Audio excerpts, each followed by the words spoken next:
Zuckerberg, the depth of his convictions and his consistency. Born in 1984, Zuckerberg grew up in the Hudson River town of Dobbs Ferry, a bedroom community north of New York City. David Kirkpatrick is author of The Facebook Effect. He comes from an unbelievably supportive family in which he's the only son, and he has 3 sisters. So he was kind of the prince, and in fact, I think his parents called him the prince. And he was treated accordingly. So this is a guy without any problem of self-confidence. For Zuckerberg, computer programming came naturally. He taught himself the complicated computer language C++, and by 9th grade had created a digital version of the board game Risk. When he got sort of tired of his local high school and decided to go to Exeter prep school, really because he just wanted more challenge. It was at Exeter Academy. Zuckerberg and his friend, Adam D'Angelo, created a music website called Synapse. It was intended to sort of anticipate what your preferences might be. And it was very, very popular. Even before he started Facebook, he was fending off offers from Microsoft and others to buy Synapse for well over $1 million. Like a tech world version of an all-star athlete, big-name companies wanted to recruit him right out of Exeter. Zuckerberg was unimpressed and chose instead to enter Harvard in 2002, where it wasn't long before he got himself in trouble. Zuckerberg hacked into the school's computers to collect images of students. Nicholas Carlson is senior editor at BusinessInsider.com. You can sort of tell that he's a little bit of a troublemaker. He creates something called Face Mash his first year in Harvard, and it's a sort of hot or not for the Harvard community. And then it maintained an entire list of Harvard students and which ones were the most attractive, ranking them by hotness. Ellen McGirt interviewed Zuckerberg for Fast Company magazine. Face Mash worked in kind of a little bit of an icky way. It made people upset. Obviously, people felt mocked or exposed, and it was one of the first big experiences that Mark had with the privacy issues of the masses. Under pressure, Zuckerberg shut down the site. The Harvard Administration Board charged him with breaching security, violating copyrights, and violating individual privacy. He got off with a warning. But by then, Face Mash was a campus sensation. Zuckerberg had seen his future. At the same time of getting trouble for building this sort of like mischievous web tool, he built a mischievous web tool that was really popular. I imagine that he had a couple of sleepless nights worrying about how bad this thing was going to be, and was relieved when it all blew over, but was also incredibly curious about what he could then make next. If you're a genius with genius friends sitting in a dorm room, suddenly the world looks like a big, happy, open place if you can just get into that database. At the time, the technology landscape was changing dramatically. The world was realizing that social networking was going to matter because MySpace had launched and was growing very, very rapidly. The year before, Friendster had been a huge hit, gotten as many as 20 million users. By the beginning of his sophomore year, Zuckerberg got noticed by 3 upperclassmen building a social networking site called Harvard Connection. Olympic rowers and twins Cameron and Tyler Winklevoss with partner Divya Narendra. The Harvard Connection was an idea that I'd come up with when I was a junior in college. This was at the end of 2002. The team had been building the site for a year, but after losing 2 of their programmers to graduation, they needed a new partner. The 3 of us are not computer programmers by trade or practice. We did need an actual programmer to write the actual hard lines of code, and we thought Mark was that guy. The team reached out to Zuckerberg, who knew a good thing when he saw it. He was enthused, excited, and clearly his eyes were lighting up. What happened next sparked a furious battle over how Facebook was actually created.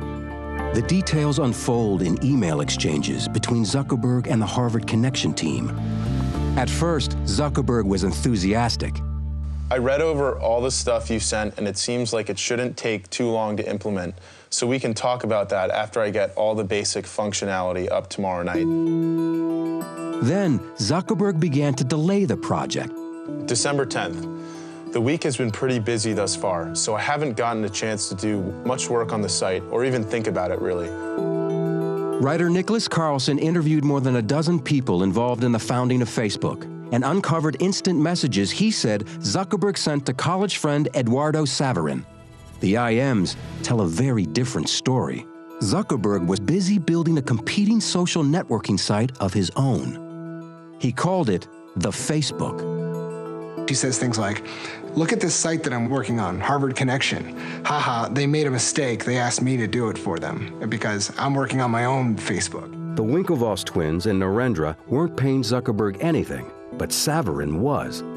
The website Business Insider reported that he gave Zuckerberg $15,000 in exchange for 30% ownership in his new creation. The two became partners.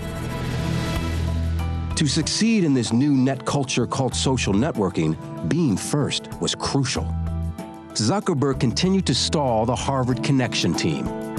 We were always under the impression that Mark was working on HarvardConnection.com. There was never an indication from him that he could not do the work, didn't want to do the work, or was working on something identical on the side called the Facebook. When he met with the Winklevoss brothers the last time, he saw that he probably should tell them that he's been working on a competing product. He sort of conferred about it with friends, but in the end, he said, you know what I'm going to do? I'm going to blank them. I'm going to blank them in the ear.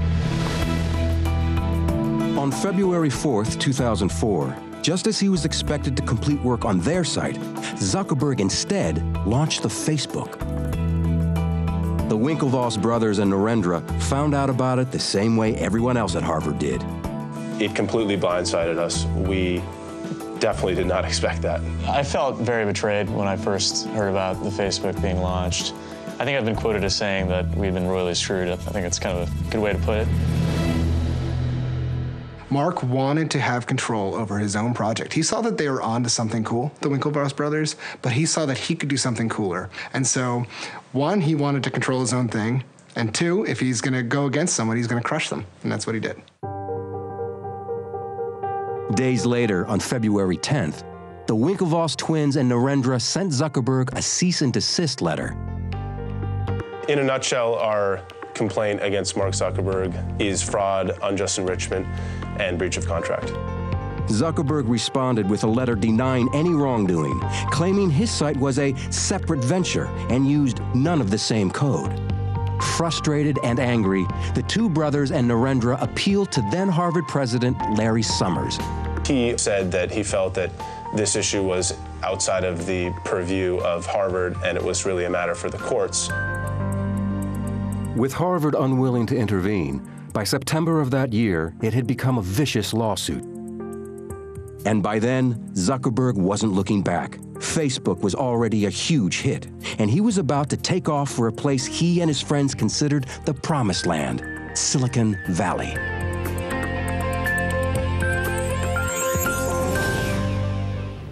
Well, up next, Mark Zuckerberg trades Cambridge, Massachusetts for sunny California, and as his prospects grow, old friends fall by the wayside.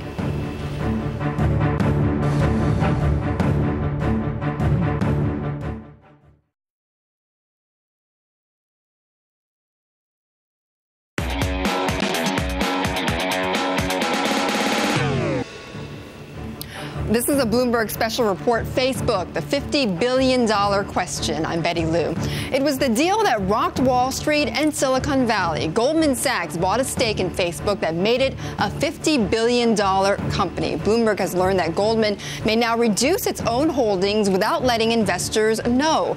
To get a stake in Facebook, though, clients must make a minimum investment of $2 million by January 7th, this Friday. All for a company that claims to have more than 500 million users that spend more than 700 billion minutes on Facebook a month. They share more than 30 billion pieces of content, and 70% of them are outside the United States. Before making the big time on Wall Street, however, Facebook had to make its way in one of the other great proving grounds of American business, and that is where our story continues. In 2004 Silicon Valley, the tech boom was making a comeback, and investors were looking for the next big thing. Zuckerberg had dropped out of Harvard. He and his friends had moved to Palo Alto to focus on his explosive new social networking site. One of the things that Mark did that was very smart by going to Palo Alto was to actually enter the petri dish of entrepreneurialism, particularly for new technologies. That petri dish included another boy wonder, Sean Parker. Sean Parker is a key character in the story of Facebook, partly because he had been an entrepreneur twice before. He had co-founded Napster, he had co-founded Plaxo. Zuckerberg and his co-founder Saverin had dinner with Parker to discuss the future of Facebook. Sean said, hey, what you've got is a really big deal. Let's make it into something. When Mark Zuckerberg met him, he was 21, 22. He was the adult supervision. He's the guy who showed them how things are done in Silicon Valley. Parker gave Zuckerberg some shrewd advice he took to heart. He sort of looked at him and said, you need to be the founder of this thing, and you need to be the CEO forever. You know, you can't turn this over to investors. And Mark is able to negotiate a series of increasingly important investment deals that do two things. One, allow him enough operating cash to hire some of the smartest engineers in the business, and two, help him retain majority control in the company. During this period, Zuckerberg had another mysterious falling out, this time with original investor Eduardo Saverin. After dueling accusations, Zuckerberg froze Saverin out of Facebook. Saverin's name disappeared from the founder's biography page. The rupture between the two former partners would last for years. Sean Parker, meanwhile, introduced Zuckerberg to Silicon Valley angel investor Peter Thiel, who put $500,000 into the company. Parker was named Facebook president. With 1 million active users and growing, big money came pouring in. In the spring of 2005, the venture capital company Accel Partners offered Zuckerberg $12.7 million for an 11% stake in the company. And didn't ask for much control at all. Walking away from that investment, Mark controlled 3 out of 5 board seats. Which is a bizarre and unprecedented situation to have one individual have absolute, effectively dictatorial control over the disposition and direction of an increasingly giant company. In less than a year, Parker was gone. In August of 2005, he was arrested for suspicion of cocaine possession. Although not formally charged with a crime and immediately released, it led to his abrupt resignation as president of Facebook. The firmly in control Zuckerberg then rolled out another Facebook innovation, allowing people to identify or tag themselves and their friends in photographs. It was a simple move that would change the course of his company.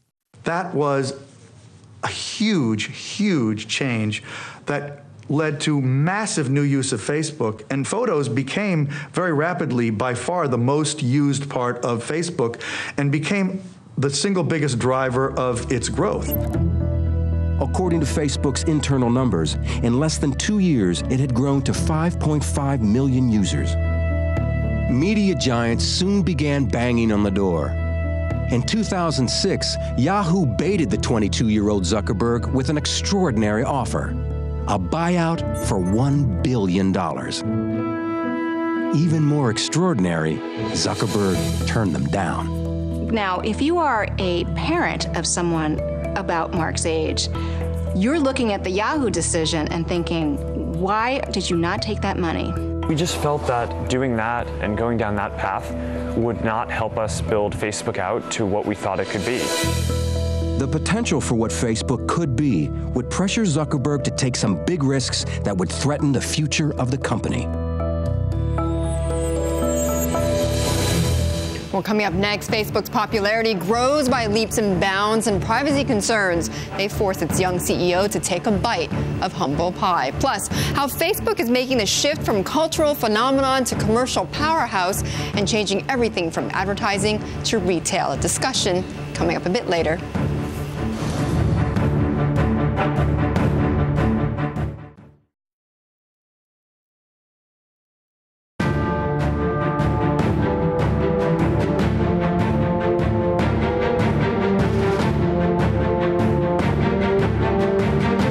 In 2006, Facebook was at the cutting edge of social networking, and its improbable leader, Mark Zuckerberg, was busy fielding offers from major media players. Michael Wolff was CEO of MTV Networks. He was interested in a partnership. I was interested in acquiring the company. I told him we'd be willing to pay as much as $1.5 billion to buy Facebook outright. His answer was, I think it's worth a lot more. And at the same time, I may never have an idea as good as this one. So I'm not that interested in selling. In 2006, Zuckerberg believed he could take Facebook to another level. He came up with something called Newsfeed. Users could update their status, and it would be immediately shared with their network of friends. But many users thought the feature was a violation of their privacy. 500,000 of them launched an online protest. To say that it was unpopular at first is a dramatic understatement. They were under siege at the office. They couldn't leave. They were surrounded by news trucks. Zuckerberg was wounded. He was forced to apologize. He wrote his apology note himself. It was probably a good learning experience. When Facebook changed some of the privacy controls, it was an overstep. I do think that he takes those seriously, but I do think that he's willing to continue to overstep for the purpose of making a product that he wants to make. Not surprisingly to Zuckerberg, Newsfeed was worth saving, and it became one of the most popular elements of the Facebook experience. On the heels of Newsfeed, Zuckerberg expanded beyond its college roots and opened Facebook to the general public. That wider audience was the blast that launched it to a stunning 12 million users, more than double the previous year. Mark Zuckerberg doesn't ever really get surprised. He is so confident, I think, that he always kind of just assumed he'd have a lot of success. Success brought more success. And in 2007, industry giant Microsoft enters the picture. Microsoft knocks on Facebook's door. This is a technology that's not going away, and Microsoft wants a piece of it. This time, it was a deal